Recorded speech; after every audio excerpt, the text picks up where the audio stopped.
그치? 경상분지라고 실로 되었는데 전라도땅이니까. 그럼 오히려 시험 문제는 여기를 물어보면서 공룡을 물어봐요. 오히려.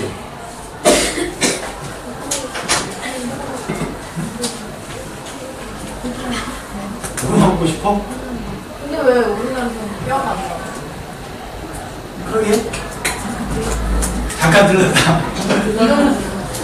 그러니까 당시 기후 조건이 뼈가 만들어진 그런 기후 조건은 아니었나 봐요.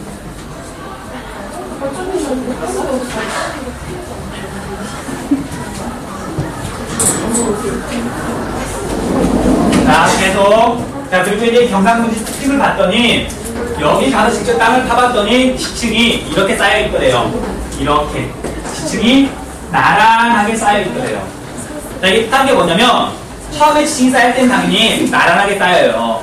근데 중간에 뭐 힘을 받고 그러면 얘가 휘거나 끊어지거나 난리가 나겠죠. 근데 지금도 여전히 나란하다는 얘기는 얘가 쌓인 뒤로 단 한 번도 지각 운동을 받지 않았다는 얘기예요. 큰 힘을 받지 않았다는 얘기예요. 그쵸? 그래서 이게 뭐에 증거가 되냐면 경상분지가 쌓인 건 대보조선 보상 운동이 끝난 다음이다. 경상분지가 만들어진 다음에 만약에 이런 운동이 있었으면 얘가 나란하게 쌓여있지 않겠죠. 근데 이게 끝난 다음에 경상분지가 만들어졌기 때문에 경상분지는 중생대 후기에 쌓인 지층이라는 거. 그쵸? 이해돼요? 자, 그래서 이렇게 나란하게 쌓여있는 지층을 이제 한자말로 뭐라고 부르냐면 나란하게 쌓여있다, 수평으로 쌓여있다. 수평, 누충, 군이라고 불러요. 수평, 누충. 그건 좀 어려운 한자말 발음하기 어려운데 그냥 수평으로 지층이 쌓여있다. 그렇게 기억하시면 돼요.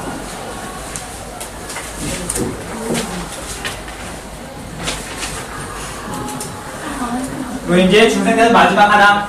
자, 세점합이 있으면 반드시 뭐가 나오냐면 자원이 나와요. 그래서 중생대 나오는 지하자원이 뭐냐면 고령토예요.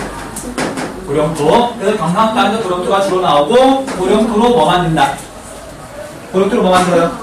뭐에 원료가 돼? 도자기에 원료가 된다. 자, 여기까지 하면 중생대 정리 끝. 여기까지 정리해주세요.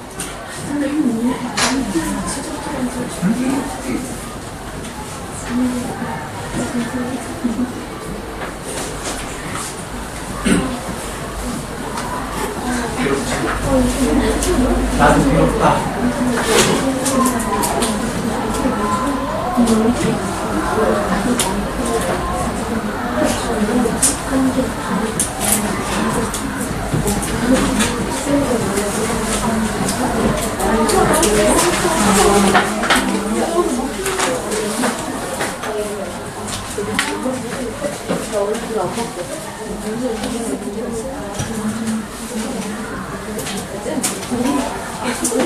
시험 지울게요.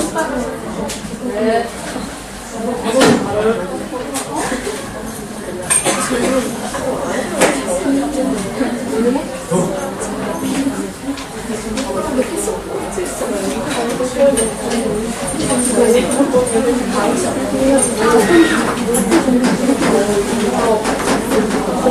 자, 여기 있다. 다시 내려가야 돼. 이놈 봐. 하나 좀 끼워라. 옆에 좀 끼워줘. 옆에 좀 끼워주세요. 옆에 좀 끼우라고. 옆에 좀 끼워줘.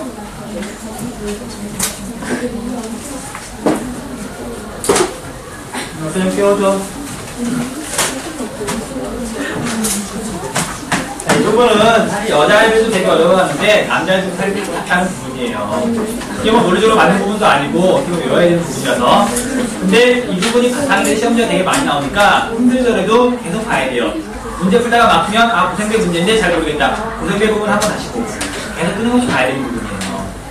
근데 설명을 한번 들어보는 거랑 안 들어보는 거랑 많이 차이가 나니까 힘들어도 선생님이 그리고 재미없어. 이렇게 힘들어하는 거 아니니까. 그래서 정리할게. 자, 이제 마지막으로 신생대 할게요. 자, 신생 때는 고생 때만큼은 아니지만 시험 문제 역시 잘 나와요. 자, 왜냐면 여기가 오늘날 현재잖아요. 당연히 오늘날이랑 가까운 시기에 만들었던 지형이 오늘 많이 남아있을 거 아니에요. 그러니까 시험 문제에 잘 나올 수밖에 없겠죠. 자, 그래서 신생대를 볼 때는 뭘 중심으로 봐야 되냐면 첫 번째, 여러분들 경동성 요로운동 알죠? 이름 들어봤죠? 우리나라 태백산맥이 만들어지는 과정. 경동성 요구 운동인데 얘가 첫 번째 중요한 포인트예요. 자, 용어 바꿀게요. 자, 이렇게 평평했던 땅이 양쪽에서 힘을 받으면서 이렇게 바뀌는 과정이 경동성 요구 운동이죠. 그건 알고 있죠? 이거의 다른 말이 뭐냐면 이 땅이 이렇게 위로 올라가는 거잖아요. 그치? 그래서 경동성 요구 운동 나오면 반드시 윤기를 생각하셔야 돼요. 우리나라가 윤기 대표다. 윤기 중요한 포인트예요. 윤기.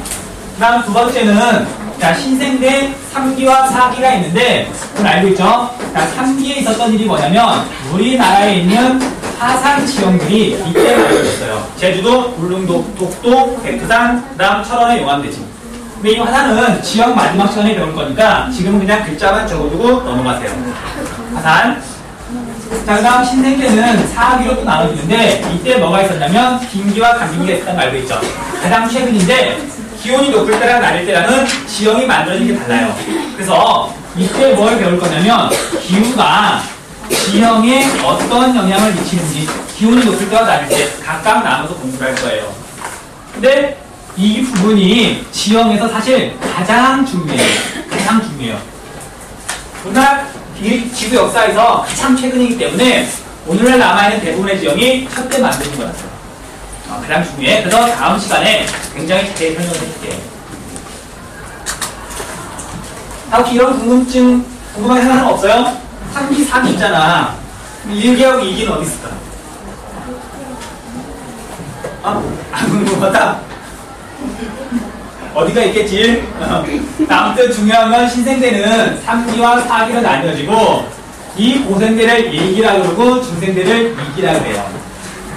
근데 이건 고생대, 중생대, 신생대 아직 그게 발견되기 전에 나뉘어지기 전에 그냥 화석 가지고 구분해봤더니 영국 어느 지방에 나온 얘기예요. 화석의 종류가 크게 4가지로 나뉘더래요. 그래서 지층에 따라서 1기, 2기, 3기, 4기를 그냥 구분해서 불렀는데 나중에 알고 봤더니 1기가 고생된 거고 2기가 중생됐던 거죠. 그래서 신생대만 그냥 3기, 4기 그냥 그대로 불러요. 그래서 3기는 포유류가 등장하던 시대, 그 다음에 4기는 이제 인류가 본격적으로 등장하던 시대. 굳이 나누자면 그냥 3기, 4기로 나뉜다는 것만 기억하시면 돼요. 자, 그리고 이제 이 부분 신생대에 있었던 지각작동, 경동성 요구운동은 일단 여기 설명 좀 보세요. 필기하지 말고 여기 좀 보세요. 자, 아까 선생님이 중생대 때는 북쪽과 남쪽에 힘을 받아가지고 커다란 산맥이 만들어졌다 그랬죠. 근데 이게 오랜 시간이 지나는 동안 다 침식을 받아서 신생대가 시작할 무렵에는 우리나라가 평평해져요. 한 오랜 시간이 지나면 평탄한 작용이 일어나잖아. 외적 작용에 따라서. 자, 그래서 중생대가 끝날 무렵 또는 신생대가 시작할 무렵에 봤더니 우리나라 서쪽하고